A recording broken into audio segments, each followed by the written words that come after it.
Here we go, it's Doctor Who finale time. Let's take a deep dive into the legend of Ruby Sunday.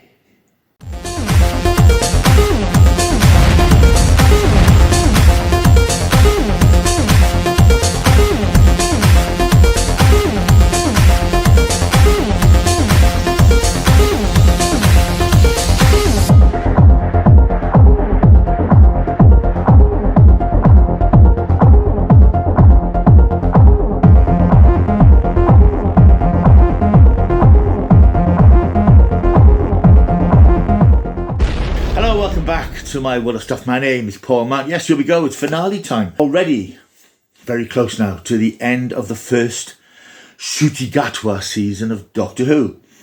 A season that has threaded in lots of little mysteries in a very Russell T Davies style. When Russell T returned to Doctor Who, or brought Doctor Who back in 2005, every season had a little arc, a little mystery threaded throughout the 13 episodes. In Christopher Eccleston's season, and it's still a great tragedy that there's only one of them, we had the Bad Wolf mystery. In season 2, we had constant references to something called Torchwood. Season 3, we had Mr. Saxon referenced occasionally, and of course he turned out to be the Master. Season 4 had some slightly more opaque references to missing planets and bees leaving, which all led up to the conclusion of the Stolen Earth with the Daleks and their reality bomb plan. And we've had, subsequent seasons have had little things that subsequent showrunners have threaded throughout the series, but it's a very Russell T thing to do. And he's done it again in this season. However, what he's done in this season is pile in mystery after mystery after mystery. We've got the mystery of Ruby Sunday, the founding. Who's her mother? We've got the mystery of Mrs. Flood, played by EastEnders veteran Anita Dobson, who at the end of the Christmas episode said, "Have you never seen a TARDIS before?" in that breaking the fourth wall way. We've also had the mystery of Susan Twist's character, the former Brookside actress who's appeared in every episode, more or less, playing slightly different characters. Very odd and slightly frustrating, because we've got an 8-episode series, 2 episodes of which the Doctor was barely in, and we've got all these mysteries floating in the air. And I think it does feel a little bit overloaded. It does put a bit too much weight on a short run of episodes to have a lot of questions that need to be answered. Whether these will all be answered in the 2 episodes of the finale, I'm not entirely sure yet. But I think having only 8 episodes in this new gleaming, all singing, all dancing Disney version of Doctor Who, and it's not a Disney version of Doctor Who, it's a Disney funded version of Doctor Who, but it's very much the BBC and Russell T Davies' Doctor Who. But I think putting all this stuff into this one season just makes it feel a bit overstuffed.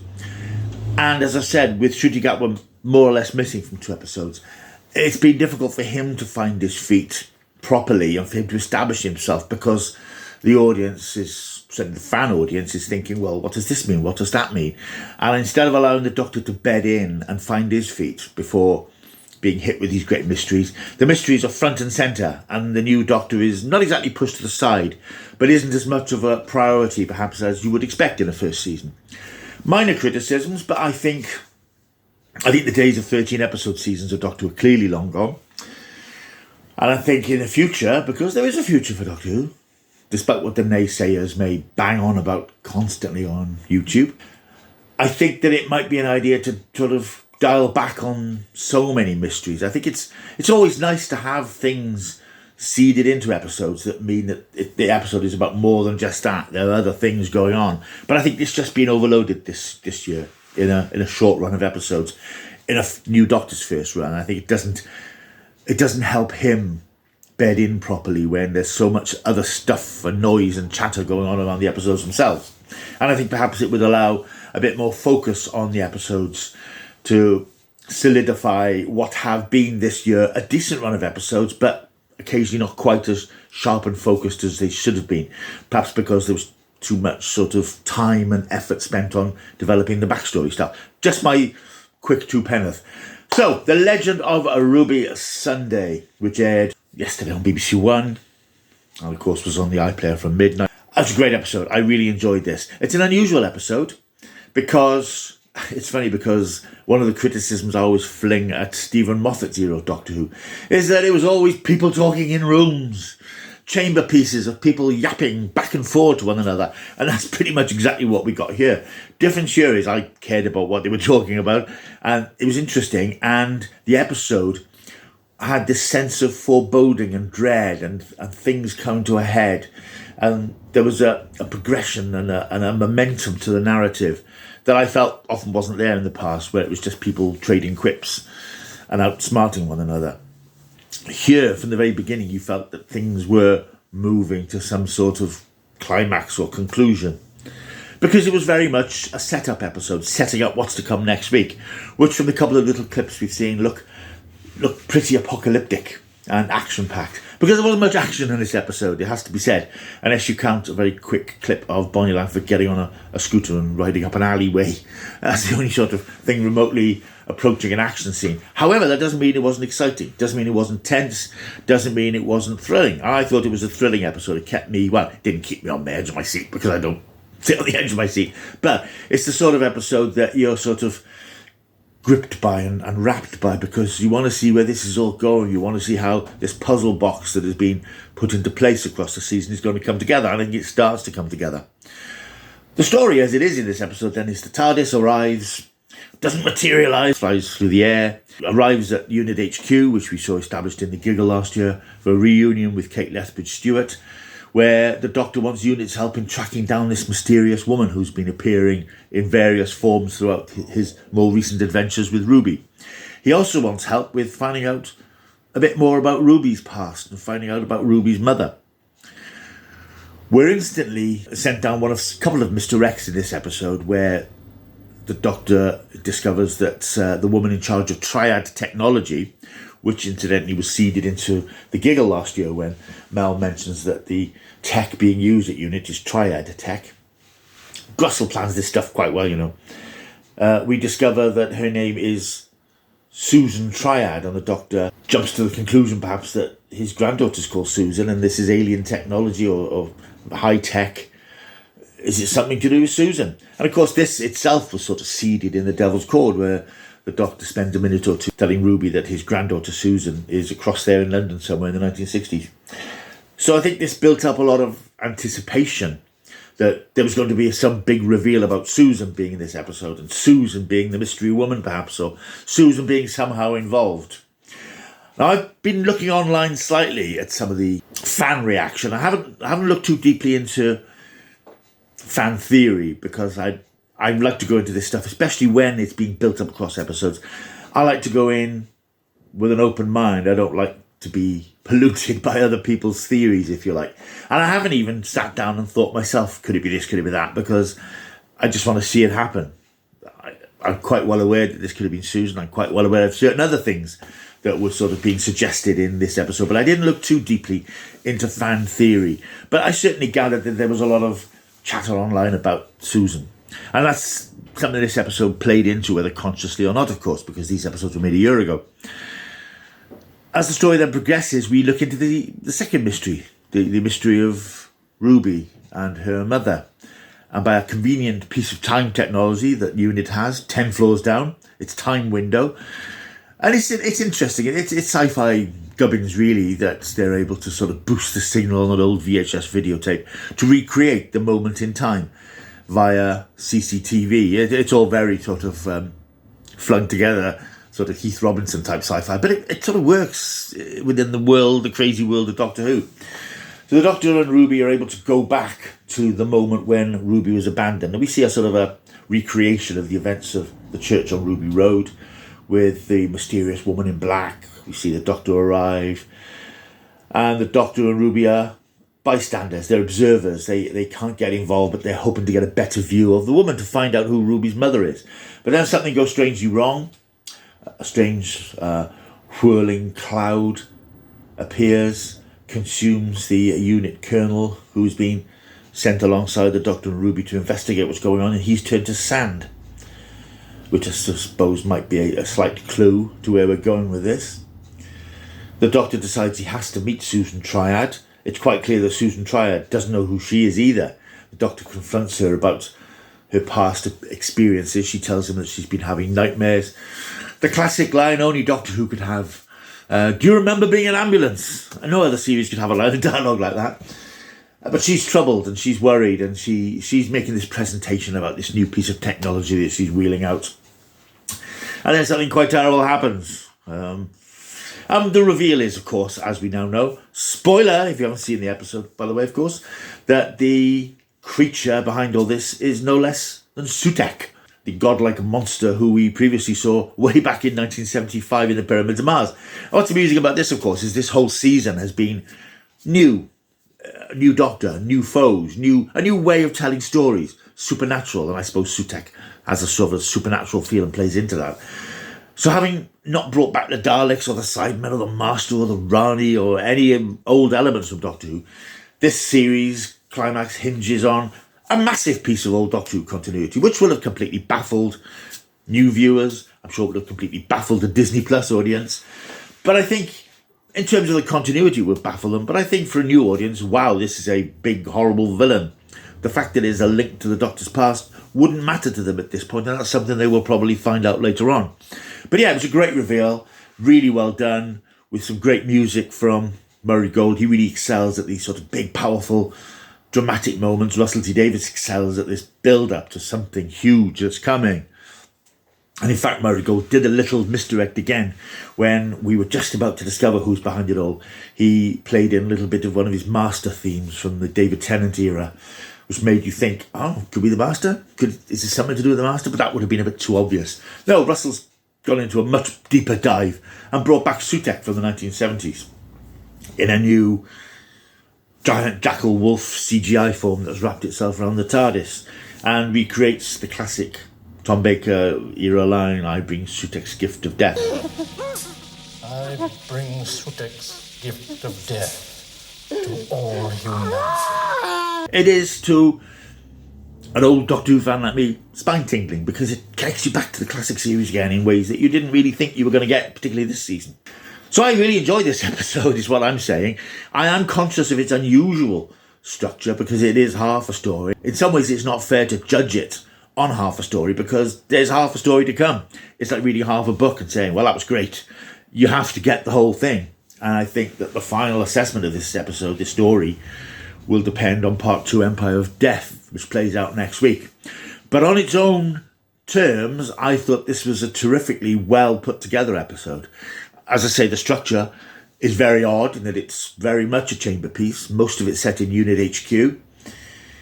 But it sort of built that feeling of edginess about it. You felt that something nasty was coming. And some of the imagery towards the end was quite strong for Doctor Who. And I'll be reading this week, Russell T Davies was interviewed in the Radio Times, and he was talking about the season finale, and he was quite honest and open and admitted that the ratings hadn't been good.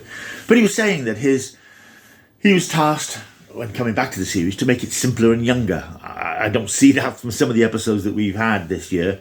Things like 73 Yards and Dot and Bubble are far from simple and far from young. They're quite mature thematically and deal with quite mature issues in the way that Doctor Who does it in a family-friendly way.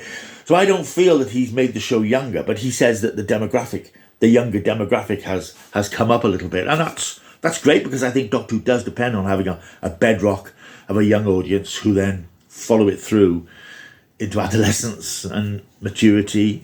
Well, then a new young audience comes along. So I don't object to it having a young audience, but it does seem odd that this is the darkest episode of the series, playing apparently for the benefit of a younger audience. But in the final analysis of this episode, bearing in mind it's part 1 of 2, I thought it was a gripping 50 minutes of television. It's easy to fault. It's easy to say that some of the dialogue was a bit clunky, perhaps. Some of the exposition was a bit clunky, because this was very much an expositionary episode.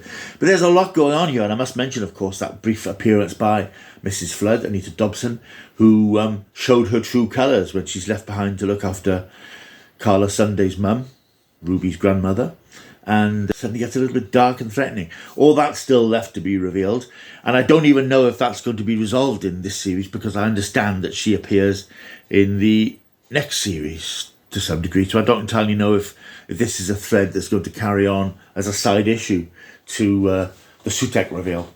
So yeah, I think it was a brave episode for one that was very static in a way. It was very much about putting plot points into position for the finale.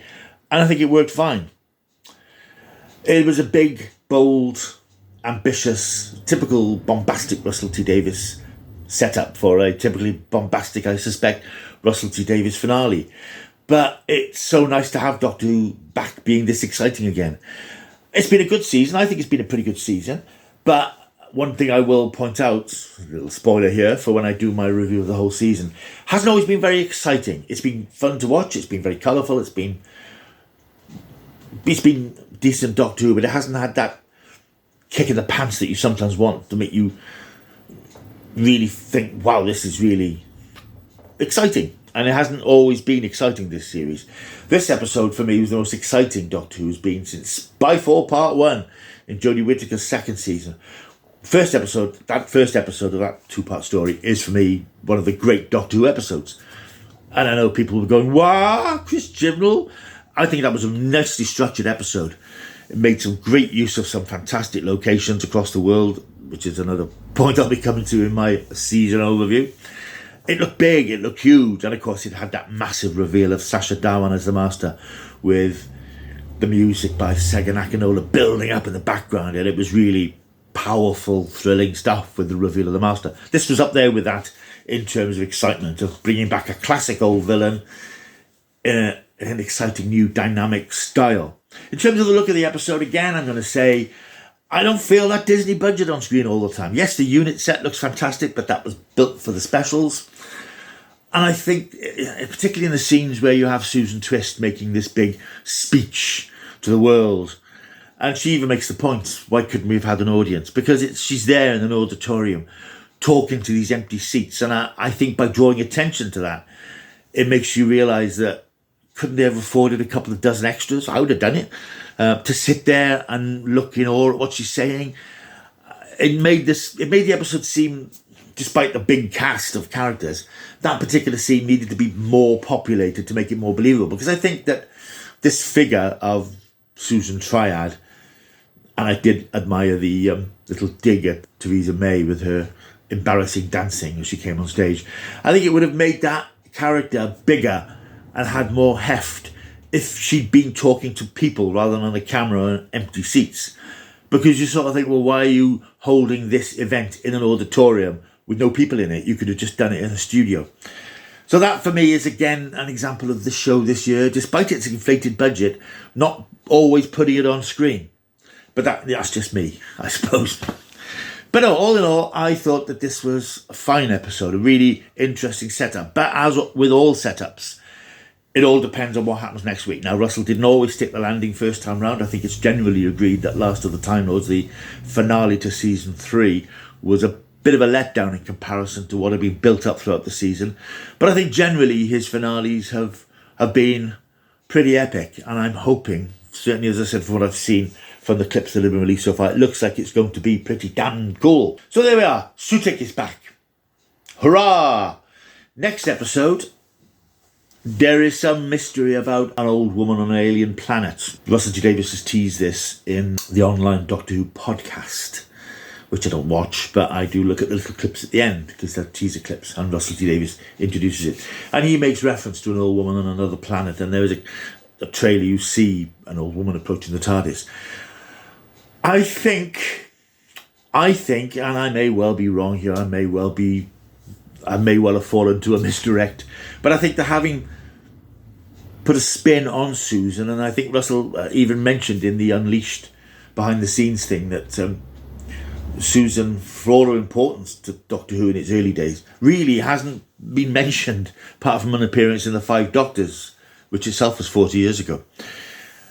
She's sort of drifted into Doctor Who history, and I'm sort of thinking, is this old woman going to be Susan? Are we going to see Susan? Are we going to see Caroline Ford? I think it will be nice, because she is the last surviving member of the original Doctor Who cast, and it would be nice to see her on screen one more time. We've just lost William Russell, and I think it would be a nice, if coincidental, nod to the past if we do see her again. Having referenced her so much throughout this season, and having made her so important potentially in this episode, to not show her, I think would be a disappointment.